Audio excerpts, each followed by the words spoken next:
Magnetic field निकालने के लिए बाइट सेवर्ट लॉ तो आपको मालूम ही हो गया। करंट एलिमेंट आई डीएल की वजह से आर डिस्टेंस पे मैग्नेटिक फील्ड का एक्सप्रेशन एंड उसका डायरेक्शन डीएल क्रॉस आर, तो डीएल से आर की डायरेक्शन में आपको direction of the magnetic field due to current element I DL constant की वैल्यू ऐसा यूनिट्स में आपको मालूम है। अब इसको यूज करके आपको एक segment of wire which is having how much magnetic field at perpendicular distance R निकालना होता है, subtending alpha and beta angles at P point. ये फॉर्मूला आपको याद होना चाहिए, mu not I by 4 pi cos alpha plus cos beta की direct application से बहुत सारे जेईई मेन के क्वेश्चंस में। इसका एक अल्टरनेट वर्जन ये है, बट हम ये प्रेफर करते हैं for some reasons I have already told you कि यहाँ पे point of view of wire लेके आप पी पॉइंट पे मैग्नेटिक फील्ड निकाल रहे हो, तो हम दोनों फॉर्मुलों को अच्छा रखना नहीं है। दोनों फॉर्मुलों को रट लोगे तो फिर एग्जाम में कंफ्यूजन हो जाएगा, सिली मिस्टेक के चांसेस है।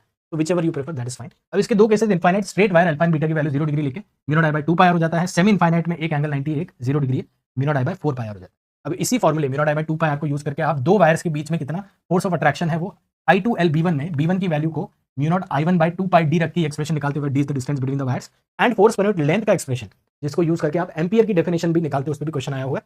ध्यान में रखना, ये दोनों फॉर्मूले इंपॉर्टेंट है। अब इन दोनों के बीच में अगर सेम डायरेक्शन में करंट है तो अट्रैक्टिव फोर्स होगा, ऑपोजिट डायरेक्शन में करंट है तो रिपल्सिव फोर्स होगा, ये भी ध्यान में रखना है। एंड एक circular coil of radius r का magnetic field at centre mu not I by 2r and n number of turns है तो n times mu not I by 2r आपको मालूम होगा।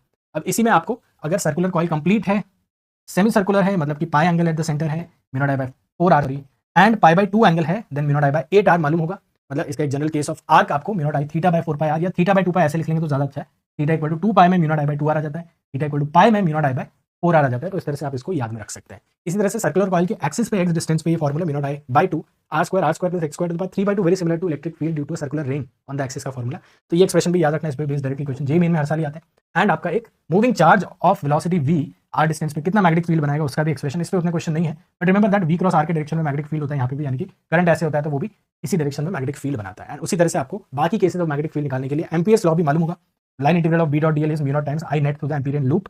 ठीक है, तो उसकी दो एप्लीकेशंस, पहली एप्लीकेशन एक long hollow cylindrical shell shaped wire जिसके अंदर में कोई भी करंट नहीं है, सिर्फ सरफेस पे करंट है, मतलब कि अंदर में मैग्नेटिक फील्ड जीरो हो जाता है। तो ग्राफ से याद रखें, अंदर में मैग्नेटिक फील्ड जीरो हो जाता है, बाहर में वही mu not I by 2 pi R just like infinite wire की तरह से हो जाता है। एंड उसी तरह से इनफाइनाइट सॉलिड सिलिंड्रिकल वायर जिसको थिक वायर भी बोलते हैं कई बार, अंदर में इसमें करंट रहता है, सरफेस पे भी करंट रहता है, तो उस केस में मैग्नेटिक फील्ड इनसाइड में आर के प्रोपोर्शनल है। ग्राफ से याद रखें हमेशा आर के प्रोपोर्शनल है, और आप डायमेंशनली पूरा फॉर्मूला याद रख सकते हैं, mu not I by 2 pi R के डायमेंशन बनने चाहिए, 2 पाई आर स्क्वायर डिनोमिनेटर में होना चाहिए, आउटसाइड में वही जो कि लॉन्ग इनफाइनाइट वायर की वजह से। और उसी तरह से लॉन्ग सोलेनॉइड का सेंटर पे और एंड पे आपको फॉर्मूला मालूम होगा, mu not I by 2 end पे हो जाता है।